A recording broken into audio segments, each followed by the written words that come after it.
DD किसान, बदलते भारत की शान।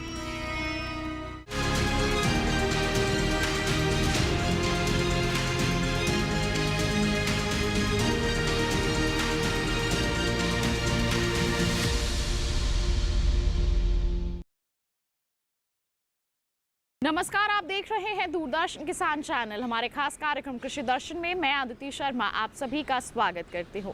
किसान भाइयों बहनों, हमारे इस कार्यक्रम में हम कृषि जगत में हो रही गतिविधियों की जानकारी या बदलावों की जानकारी आप तक पहुंचाने का प्रयास करते हैं। आज के हमारे इस कार्यक्रम में भी हमेशा की तरह लेकर आए हैं हमारे तीनों सेगमेंट्स, विज्ञान और किसान, कृषि स्टार्टअप और फार्मिंग इंडिया। तो क्या कुछ खास है आज के एपिसोड में, जानने के लिए शुरुआत करते हैं आज के अंक की।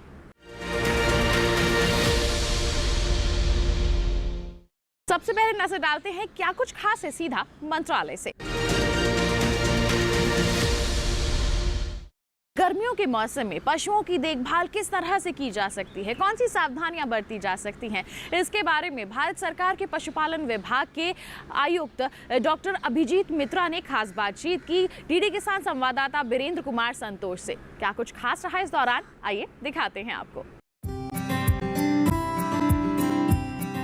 गर्मी का समय शुरू हो चुका है और ख़ास तौर से इस गर्मी में हम पानी की समस्या देखते हैं, खान पान की समस्या देखते हैं।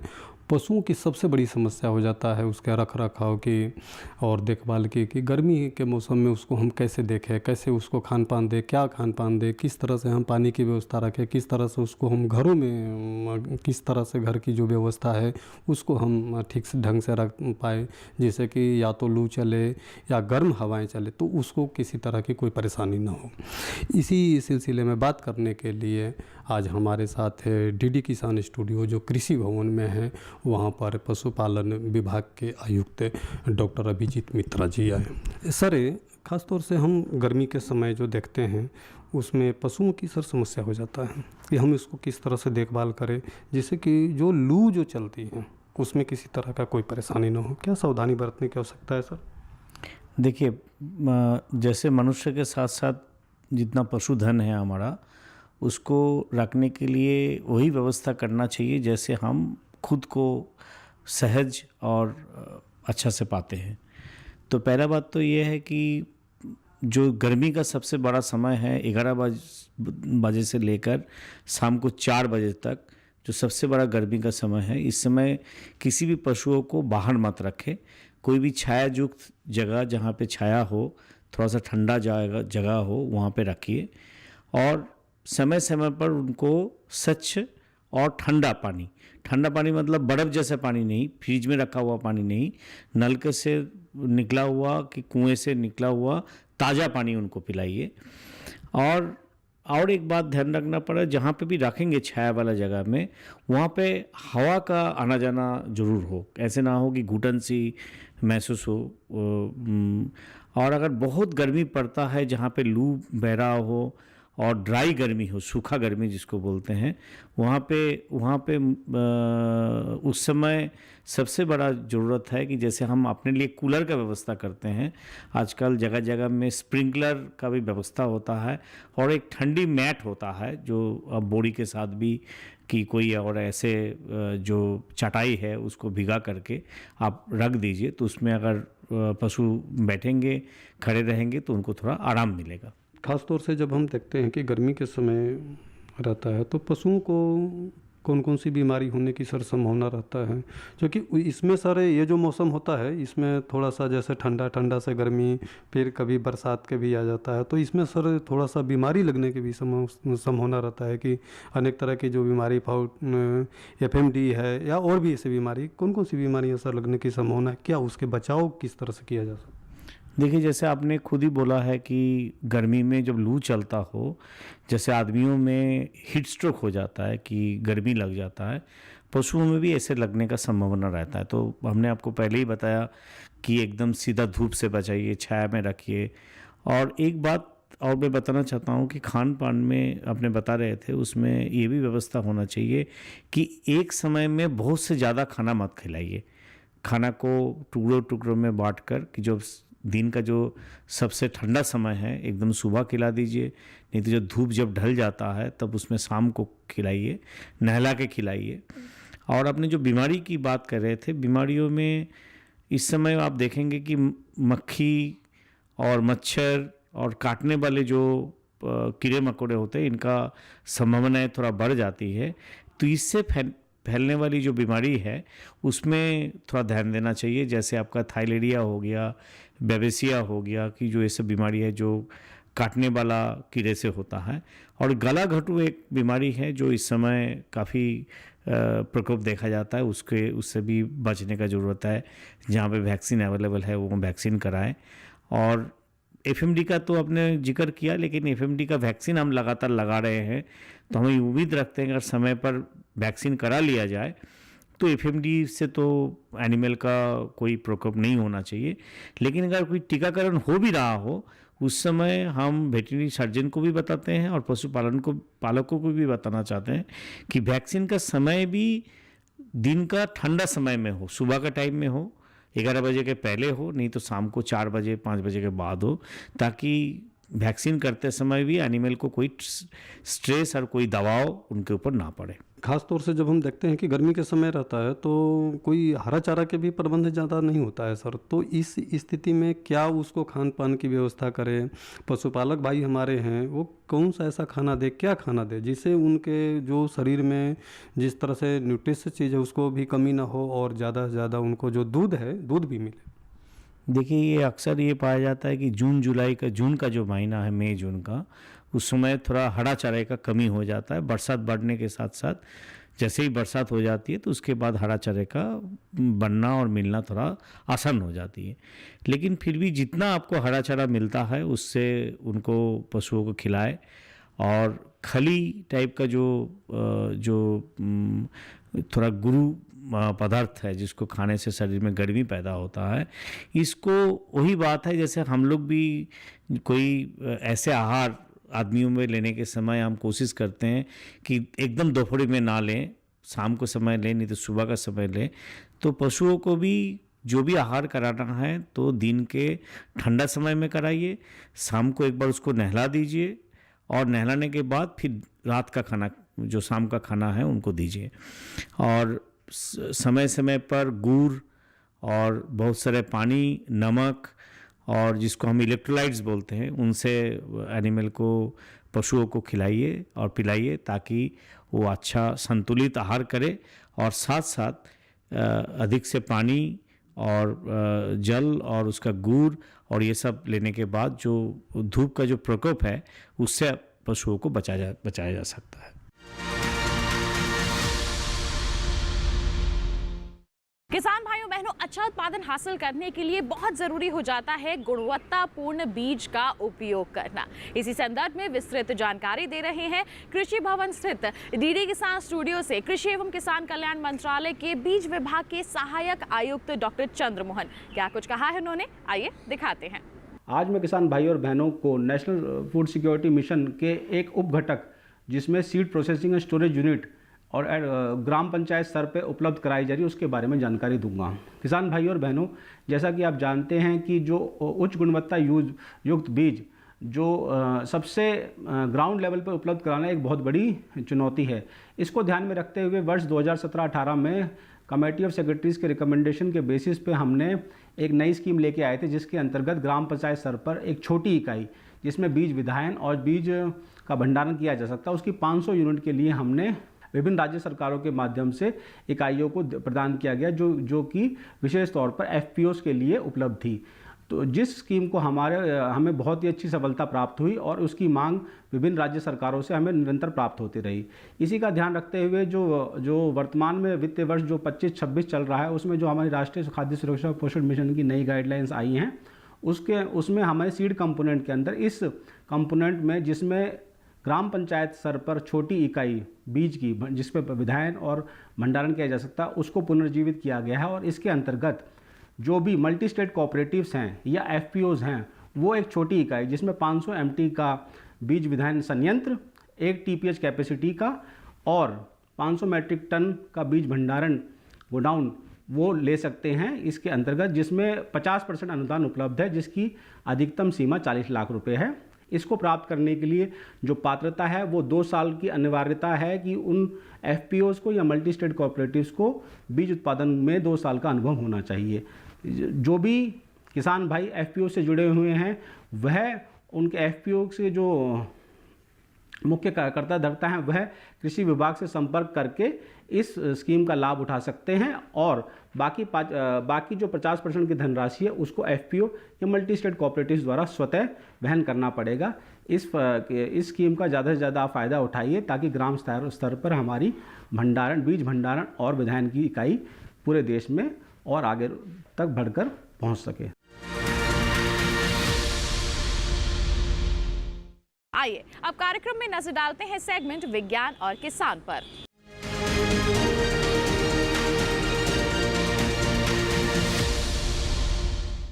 आज हम बात करेंगे टमाटर की खेती के बारे में। एक ऐसी फसल है जिसका अगर हम सेवन करते हैं तो कई तरह की बीमारियों को हम कोसों दूर भगा सकते हैं। जी हाँ, कई गुण होते हैं इसमें। बता दें, अगर हम किसानों की बात करें तो वो इसकी खेती को अपनाकर अच्छा मुनाफा अर्जित कर सकते हैं, बशर्ते कुछ सावधानियां बरतें। तो किस तरह से की जा सकती है टमाटर की खेती, आइए जानते हैं सेगमेंट विज्ञान और किसान के माध्यम से।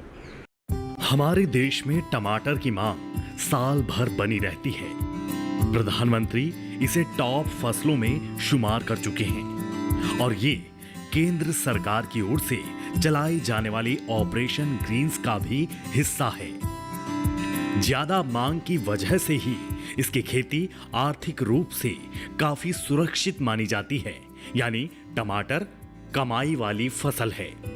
लेकिन ज्यादा धूप, तेज हवा, अत्यधिक बारिश, ओले या मौसम दूसरे हमले इस फसल को भारी नुकसान पहुंचा सकते हैं। इसके अलावा टमाटर में कीटों और बीमारियों का भी खतरा बना रहता है।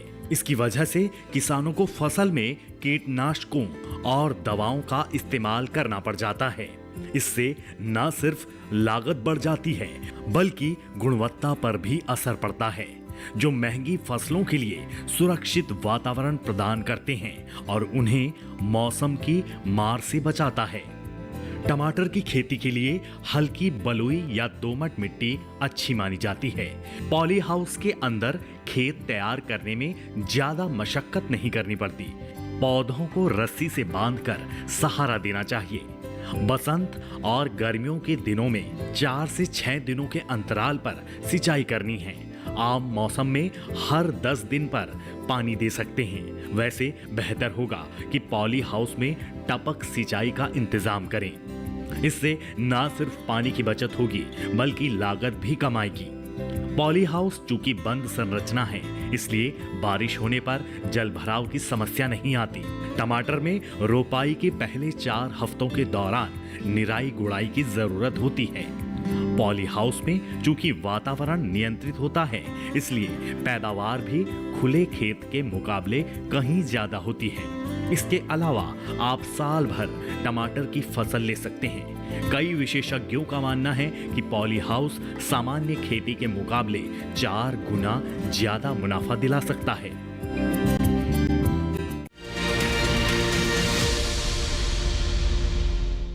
तो ये था सेगमेंट विज्ञान और किसान। इसी के साथ कार्यक्रम में रुक रहे हैं एक छोटे से ब्रेक के लिए। आप कहीं मत जाइए, देखते रहिए कार्यक्रम कृषि दर्शन और बने रहिए दूरदर्शन किसान पर।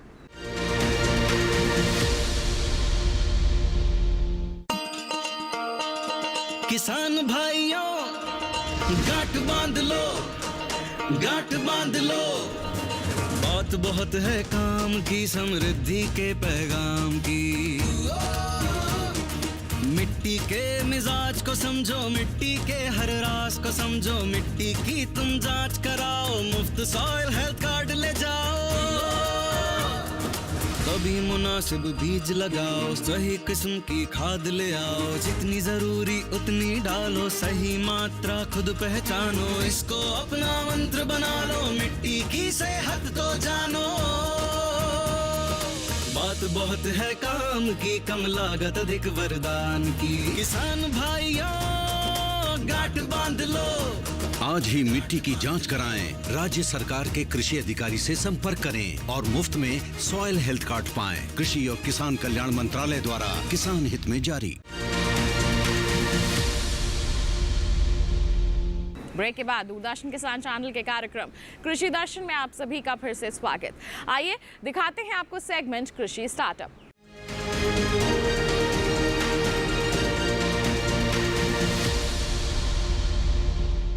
हमारा ये सेगमेंट ऐसा है जिसमें हम आपको देश के कोने कोने से उभरती हुई प्रतिभाओं से रूबरू करवाते हैं। जी हाँ, ऐसे किसानों से मिलवाते हैं जो सफलता की ऊंचाइयों को छू चुके हैं और दूसरों के लिए बन चुके हैं प्रेरणा का स्रोत। तो कौन है आज के हमारे सफल किसान, जानने के लिए रुख करते हैं कृषि स्टार्टअप सेगमेंट का।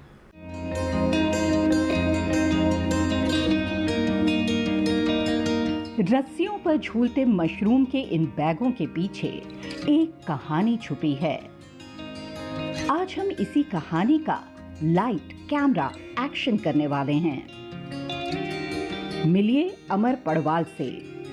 आज से कुछ दिन पहले तक ये फिल्म इंडस्ट्री में काम करते थे। ये आज खेती कर रहे हैं और ऑयस्टर मशरूम उगा रहे हैं। खुद का रोजगार शुरू करने की इनकी चाहत को फिल्मों की चकाचौंध भी नहीं रोक पाई। 10 साल फिल्म इंडस्ट्री में काम किया है। उसके बाद लॉकडाउन लग गया, आपको तो पता ही है। लॉकडाउन में ये ख्याल आया कि यार कुछ तो एक सेकेंड इनकम सोर्स होना चाहिए, और मेरी पैदाइश हुई थी फार्मिंग बैकग्राउंड वाले घर में, तो फार्मिंग में ही कुछ बिजनेस करना है ये पहले से तय था। तो लॉकडाउन से पहले 3-4 साल और लॉकडाउन के 3 साल, ऐसे लगभग 6-7 साल मैंने ढूंढना शुरू कर दिया था कि मुझे फार्मिंग में क्या बिजनेस करना है।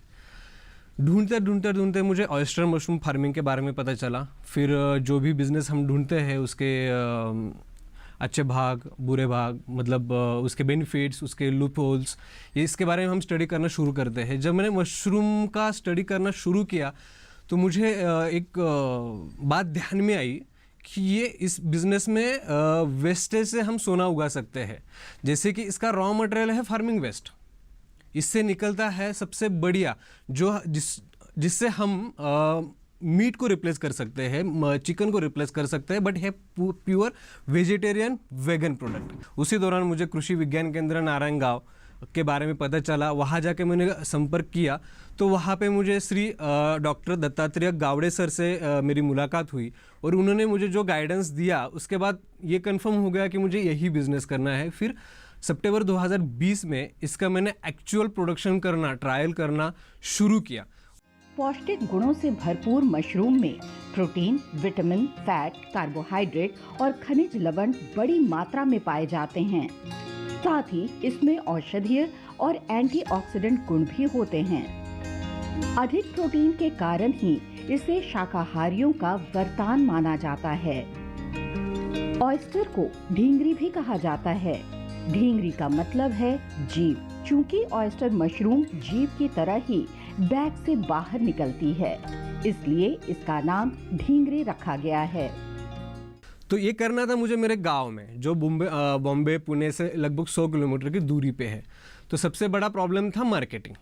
स्टार्ट करने के बाद जैसे मेरा प्रोडक्शन स्टार्ट होने में लगते हैं 45 डेज। इसके 45 डेज में चैलेंज था मेरे सामने कि इसका वेंडर ढूंढे, जो मेरा सक्सेसफुल हुआ, और मुझे पुणे का एक वेंडर मिला जो मेरे यहाँ पे आके मेरा मटेरियल लेके जाता था पुणे में, और वहाँ पे वो सेल करता था। इस तरह से इसका सेल हुआ। ये जो बैग है, एक बैग बनाने में मुझे लगभग 50 से 55 रुपए का खर्चा आता है, और इस एक बैग से मुझे लगभग समझ लिए 1.5 से 2 किलो का प्रोडक्शन मिलता है। और इसका अब भी इसका मेरा 150 रुपये केजी पर केजी का रेट मुझे मिल रहा है। उसमें सब खर्चा इंक्लूडेड है। तो लगभग अगर काउंट करें तो 50 से 55 रुपए की लागत में मुझे 300 रुपए का प्रोडक्शन मिलता है। अमर ने नारायण गांव कृषि विज्ञान केंद्र से मशरूम उत्पादन का प्रशिक्षण लिया। यहाँ के वैज्ञानिक डॉक्टर दत्तात्रेय गावड़े का कहना है कि विश्व में शिटाके मशरूम के बाद ढींगरी ही सबसे ज्यादा पसंद की जाती है। अमर ने इन्हीं से मशरूम उगाना सीखा। यहाँ के किसान भाई जो महाराष्ट्र के हैं, बहुत सारे यहाँ ओस्टर मशरूम का प्रोडक्शन करते हैं। अभी देख लिया तो ये ओस्टर मशरूम 4 प्रकार के मशरूम हम कल्टीवेशन कर सकते। तो उसमें बटन मशरूम है, ओस्टर मशरूम है, उसको ढींगरी भी बोलते। उसके बाद जो वाइट मशरूम है वो भी कल्टीवेशन कर सकते। उसमें शिटाके मशरूम के बाद ये जो हमारा ओस्टर मशरूम सेकंड नंबर पे आ जाता है। और इसका जो कंजम्पशन है जो पूरा वर्ल्ड का, तो उसमें सबसे ज़्यादा चाइना का है। और उसके बाद हमारा इंडिया में भी बहुत सारे लोग मशरूम का कंजम्पशन करते हैं। मशरूम की शेल्फ लाइफ सिर्फ 24 घंटे है। रेफ्रिजरेटर में रख देंगे तो 2-3 दिन तक खराब नहीं होगी। वैसे आप चाहें तो धूप में सुखाकर इसे 12 महीने तक स्टोर करके रख सकते हैं। लेकिन सर्दियों और बरसात के मौसम में धूप कम होती है तो सुखाने में परेशानी हो सकती है। था कृषि स्टार्टअप सेगमेंट। इसी के साथ कार्यक्रम में वक्त एक और छोटे से ब्रेक का। आप कहीं मत जाइए, हम जल्द ही हाजिर होंगे। बने रहिए दूरदर्शन किसान पर, देखते रहिए कार्यक्रम कृषि दर्शन।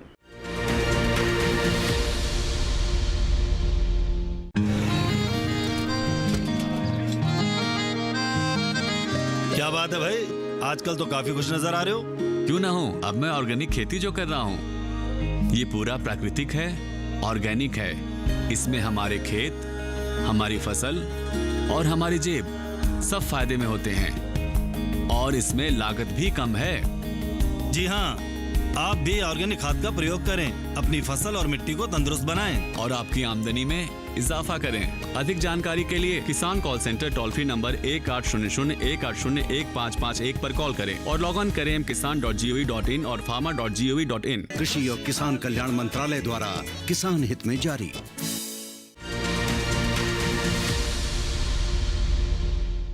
ब्रेक के बाद दूरदर्शन किसान चैनल के कार्यक्रम कृषि दर्शन में आप सभी का फिर से स्वागत। आइए किसान भाइयों बहनों, अब नजर डालते हैं हमारे सेगमेंट फार्मिंग इंडिया पर।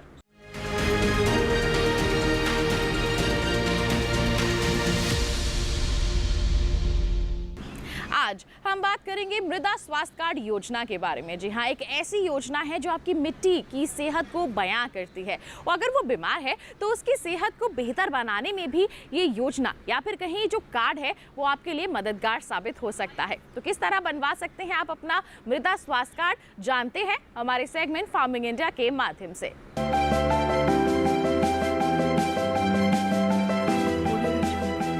मिट्टी की कमजोर सेहत का असर फसलों की पैदावार और गुणवत्ता दोनों पर पड़ रहा है। साथ ही फसल लागत भी बढ़ती जा रही है। इसी समस्या के समाधान के लिए केंद्र सरकार ने 2015 में सॉइल हेल्थ कार्ड यानी मृदा स्वास्थ्य कार्ड योजना शुरू की थी। ये वही साल था जिसे अंतर्राष्ट्रीय मृदा वर्ष के रूप में मनाया गया। एक ऐसी योजना जो खेत की मिट्टी में कमजोरियों का भी पता लगाती है और बताती है कि मिट्टी में कौन से पोषक तत्व की कमी हो रही है। ज्यादा फसलें, उर्वरकों और कीटनाशकों का अंधाधुंध और असंतुलित इस्तेमाल मिट्टी की उपजाऊ शक्ति को लगातार कमजोर कर रहा है। जानकारी की कमी से किसान खेतों में रासायनिक उर्वरकों का इस्तेमाल कर रहे हैं, भले ही उस उर्वरक की जरूरत हो या न हो। किस खेत की मिट्टी को कौन सा तत्व चाहिए और कौन सा नहीं, ये सब जानने के लिए उसकी जांच जरूरी है।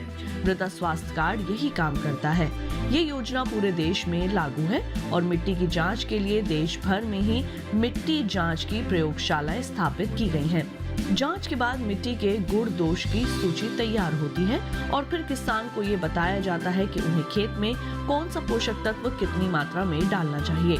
परीक्षण से ये भी पता चल जाता है कि किसान को कौन सी फसल बोनी चाहिए। अगर किसान कोई और फसल बोना चाहे तो अधिकारी फिर उस फसल के हिसाब से पोषण का सुझाव देंगे। ये योजना सभी 14 करोड़ किसानों के लिए बिल्कुल मुफ्त है। फरवरी तक के आंकड़े से पता चलता है कि 2019-20 के दौरान मध्य प्रदेश, छत्तीसगढ़, गुजरात, महाराष्ट्र, पंजाब, राजस्थान, हिमाचल प्रदेश और झारखंड के अलावा कई और राज्यों में 100 के 100% किसानों को ये योजना के तहत कवर कर लिया गया है। केरल में 90 से 95%, जबकि उत्तर प्रदेश और हरियाणा में 85 से 90% किसान इस योजना का हिस्सा हैं। अध्ययनों से पता चला है कि इस कार्ड की सलाह पर की गई खेत से लागत में 8 से 10% की बचत हुई है। इस कार्ड का एक पोर्टल बना हुआ है, किसान वहां से भी अपना कार्ड प्रिंट करवा सकते हैं। इस पोर्टल पर 21 भाषाओं में खेती के बारे में बहुत सी जानकारियां उपलब्ध हैं। किसानों के लाभ के लिए प्रशिक्षण, प्रदर्शनी और किसान मेलों का भी आयोजन किया जाता है। 2019-20 के दौरान आदर्श ग्राम विकास के नाम से एक परियोजना शुरू की गई है, जिसके तहत खेतों से मिट्टी के नमूने उठाए गए। परियोजना के तहत हर ब्लॉक से एक गांव लिया जाता है और वहां मिट्टी के नमूने जमा करके उनकी जांच होती है। इस तरह हर गांव में 1 हेक्टेयर रकबे की जमीन से नमूने लिए जाते हैं। तो ये था फार्मिंग इंडिया सेगमेंट। इसी के साथ बताएं आज के कार्यक्रम में बस इतना ही। उम्मीद करते हैं जितनी भी जानकारियां आज के कार्यक्रम के माध्यम से आप तक पहुंचाई गई हैं, सभी आपके लिए फायदेमंद साबित हुई होंगी। साथ ही आपको बता दें, कार्यक्रम के लिए कोई सुझाव है, कोई सवाल है आपके पास, हम तक पहुंचाइए। ईमेल कीजिए हमें krishidrshan@gmail.com हमारी ईमेल आईडी है। पत्र लिखिए हमें, पता है हमारा कृषि दर्शन, कमरा नंबर 58, CPC दूरदर्शन, खेलगांव, नई दिल्ली 110049। और आपको एक और विशेष जानकारी और दे दें, दोबारा देखना चाहते हैं आप हमारा ये कार्यक्रम, तो टीवी स्क्रीन पर दिखाए जा रहे इस QR कोड को स्कैन कर लीजिए, सीधा पहुंच जाएंगे हमारे YouTube चैनल पर। तो इसी वादे के साथ अगले अंक में हम फिर होंगे हाजिर कुछ नई और महत्वपूर्ण जानकारियां लेकर। तब तक के लिए हमें दीजिए इजाजत, लेकिन आप बने रहिए दूरदर्शन के साथ पर। नमस्कार।